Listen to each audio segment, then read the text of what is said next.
नमस्कार, मैं पुष्पांजलि आप सबको वेलकम करती हूँ मेरी सेशन में। एक बार एक छोटा सा बच्चा कुछ सोच रहा था, कुछ परेशान था, लॉन में बैठा गुमसुम सा।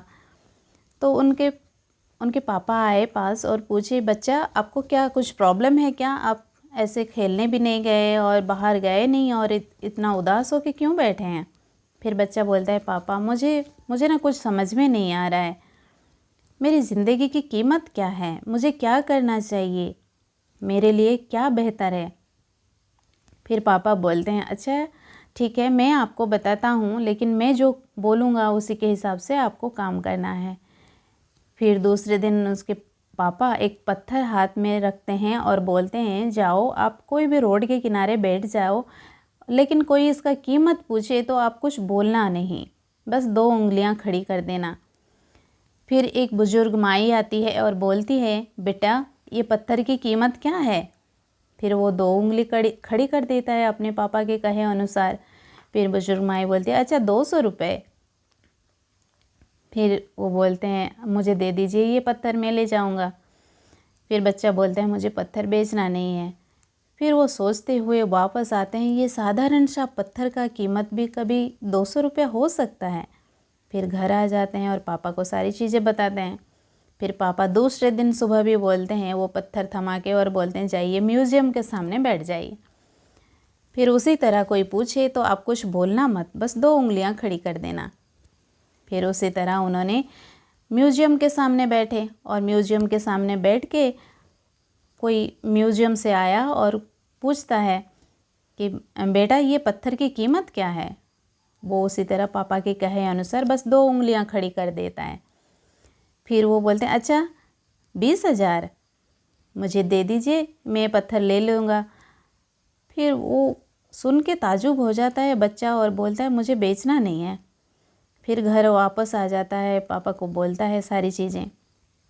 फिर तीसरे दिन वो बताते हैं, आज आप कोई ज्वेलरी शॉप के सामने जाके बैठ जाइए पत्थर लेके।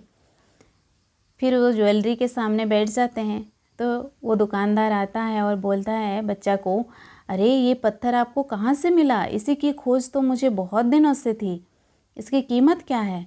फिर बच्चा कुछ नहीं बोलता, बस 2 उंगलियां खड़ी कर देता है। फिर वो दुकानदार बोलता है, 2 लाख? अच्छा मैं 2 लाख से भी ज़्यादा दे दूँगा, लेकिन आप मुझे ये पत्थर दे दो। फिर बच्चा बोलता है, मुझे बेचना नहीं है।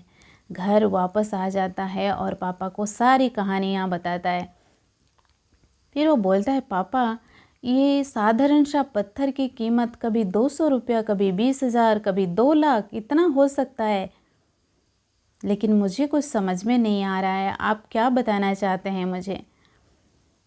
फिर पापा बोलते हैं, यही तो आपके सवाल का जवाब है, आपके मन में जो सवाल चल रहा था उसी का जवाब है।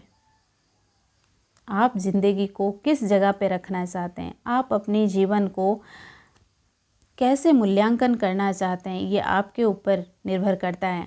आप 200 रुपये वाली जगह पे रखना चाहेंगे तो वो आपकी ज़िंदगी का मोल 200 रुपये बन जाएगी, और अगर आप 2 लाख की जगह पे रखना चाहेंगे तो आपकी ज़िंदगी की मोल 2 लाख बन जाएगी।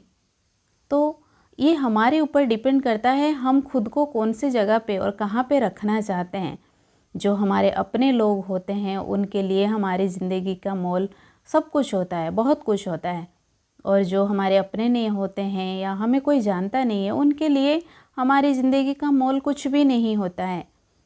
तो इसी के लिए हमें जो हमारे लिए ज़िंदगी या जिनके लिए हमारी ज़िंदगी मूल्यवान है उनके लिए हम सब कुछ हैं, तो उन्हीं के लिए हमें ऐसे जगह पे खुद को रखना है, ऐसे माहौल पे खुद को रहना है, ऐसे लोगों के बीच हमें रहना है जहाँ पे कि हमारी ज़िंदगी की मोल बहुत ज़्यादा हो। तो ये हमारे ऊपर डिपेंड करता है कि हम ज़िंदगी को किस नज़रिया से देखते हैं।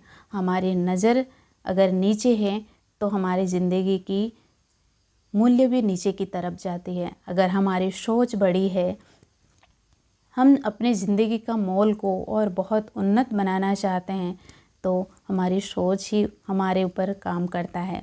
जिस हिसाब से हम खुद को सोचते हैं, समझते हैं, उसी तरह हमारी ज़िंदगी भी बन जाती है। Thank you.